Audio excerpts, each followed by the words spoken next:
Praise the lord. ఈ సాయంకాలపు వేళ దేవుడు నీకు ఇస్తున్న వాగ్దానము మత్తయి సువార్త 5వ అధ్యాయము 4వ వచనం.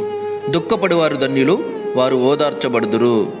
ఇక్కడ యేసు ప్రభువే చెప్తున్నాడు ఏమంటే, దుఃఖపడివారు ధన్యులు, వారు ఓదార్చబడుదురు.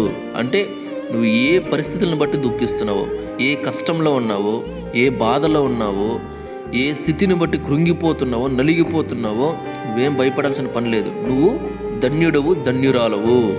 ఎందుకంటే నువ్వు ఓదార్చబడదువు.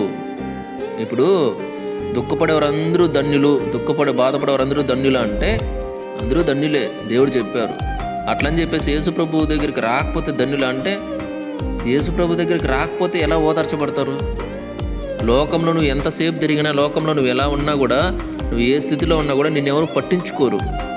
కాబట్టి నువ్వు ఎలా ధన్యుడు అవుతావు, ధన్యురాలు అవుతావు? దేవుని దగ్గరికి వస్తే ధన్యుడు.